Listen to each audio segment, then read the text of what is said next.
While the rest of America is figuring out who to vote for in the presidential election, we are busy figuring out the top 10 political films of all time. So get your ballots out. No ID required. Starting off at number 10, Oliver Stone loves controversy, so it came as no surprise he would make a movie about the assassination of one of our most beloved presidents, JFK. Kevin Costner plays District Attorney Jim Garrison, who stirs up trouble and is apparently colorblind. White is black, and black is white. He digs up some pretty wild stuff. They call it Operation Mongoose. Which sounds kind of adorable to me. Stone's script is so dense, it requires you to take notes while you watch. You have to spell it out for me, Mr. Garrison. Yes, Jack Lemmon, we need your help. Anyway, it remains one of the most talked about films of its time, although we're trying to forget Joe Pesci's hair.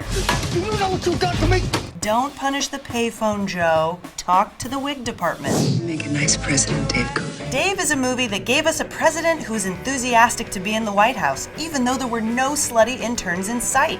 Of course, Kevin Kline's sweet, innocent character was just an impersonator. You're a very handsome man. But he managed to spark the passion of a whole nation, even if the First Lady still hated him. Why can't you die from a stroke like everybody else? Man, it's like he's an alien baby or something. When Dave said those magic words, God bless you. God bless America! you really believed it. And come on, any man who dances with big robot arms has my vote. Okay, let's get back to work. And speaking of nice guys in Washington, Jimmy Stewart has to be the ultimate everyman who makes a difference in Mr. Smith Goes to Washington. He plays a scoutmaster who gets roped into becoming a senator, who nearly has all the life drained out of him by those old vampires. Spoiler alert, good triumphs in this Frank Capra picture. Wait, the guy who directed It's a Beautiful Life enjoys fairy tale endings? I know you're shocked. But is it a significant picture? Mr. Smith Goes to Washington is a significant picture. It is significant because it emphasizes democracy in action. Good point, old-timey dude. Action seems like something our world could use more of these days. Enough with the nice guys. What about the president that resigned before he was impeached? Dick focuses on the Watergate scandal, but makes it fabulous with more hot pants. Early in their careers, Who the hell are you? the chicks from Spider-Man and Dawson's Creek were dog walkers in the White House. Again? They must never let him out. Their intelligence about the dastardly deeds going on in the White House were grossly underestimated. I have met yams with more going on upstairs than those two. Hey, there's no reason to make this an anti-yam thing, buddy. It's a great movie that educates you at the same time. 7 years ago, our forefathers did something, I don't know what. Okay, maybe it's more fun than anything else. These are the yummiest cookies I've ever had. The aforementioned hot pants would not have provided adequate protection during the Cold War. Do you see what I did there? Segue! 7 Days in May makes some pretty bold promises. Woo! Spring break! Suggesting, Mr. President, there's a military plot to take over the government. Oh, thanks, Captain Buzzkill. Back in a time when the story about a communist takeover seemed so real, the actual president encouraged filming on White House grounds, this movie expresses all the paranoia people lived with every day back then. And since it was written by the Twilight Zone's own Rod Serling, you get some weird stuff, too. I was a stupid, impressionable female who let an Air Force general use her like his personal airplane. Wait, he stalked you with booze and flew you to Cuba? Awkward. Remember that girl in high school who was slightly OCD and has all these goals and crap and wouldn't stop annoying people? Order! Order! Reese Witherspoon brought that girl to life on the big screen in Election. Tracy Flick runs for president of her Nebraska high school and will stop at nothing to win, proving it's always the smart kids you have to watch. So is this a moral situation or an ethical situation? Things quickly go from bad to worse, and brothers are running against sisters. You should stop her. She's not qualified. We can't both run, can we? I mean, we're brother and sister. Aww, remember Chris Klein from American Pie? The only thing he's running for now is the unemployment line. Ooh, mudslinging, bad form.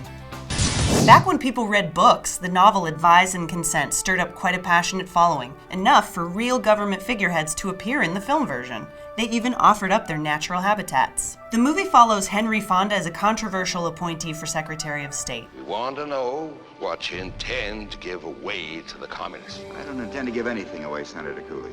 Senators spend the whole movie double-dealing and double-crossing each other. You call that a deal?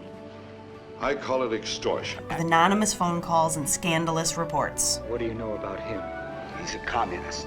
But this Otto Preminger epic is also notorious for presenting a totally tasteless look at the homosexual lifestyle that ultimately destroys one tortured majority member, and then... Awful creature on the telephone. He knows what he's talking about. He's not making something up. Now, something's going to happen if you don't do what he wants, and you've got to prepare me. He's dead. Drake. In his office. Cut his throat. Good times! At first, the Manchurian Candidate seems too bonkers to be taken seriously.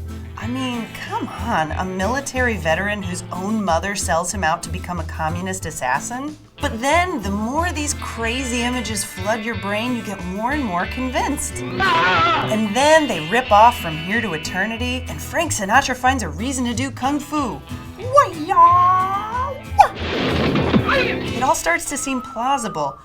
And why do I have this sudden urge to play poker? When Bill Clinton debated the meaning of is, it helped teach me the only thing more fun than communicating is miscommunicating. And that's exactly what In the Loop is all about. He did not say unforeseeable. You may have heard him say that, but he did not say that. Yeah, he said it. But that's not the point.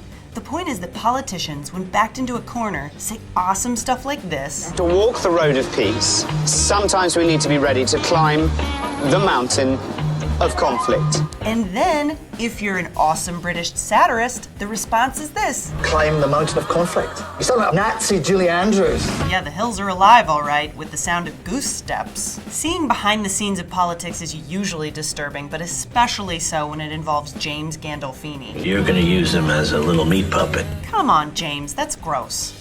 But at least it never gets more gross than that. Kiss my sweaty balls, you fat Okay, I was wrong.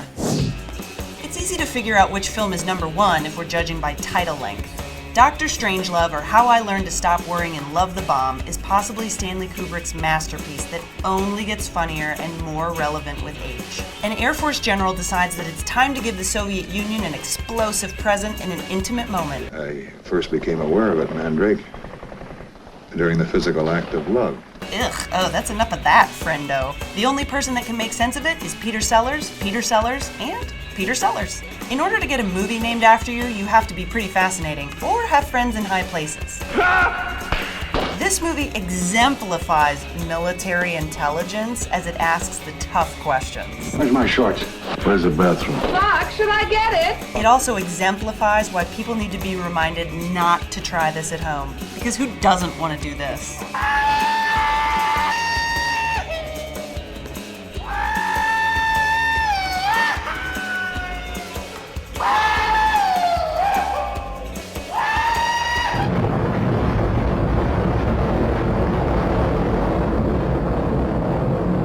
So that wraps up our top 10, but there were so many that we had to leave off. Just off the top of my head, I'm thinking All the President's Men, Ides of March, Wag the Dog. I know that you've got your own ideas out there, so make sure you tell us your favorite top 10 political films of all time. And in the meantime, subscribe and like. Make sure to leave those comments. See you next week.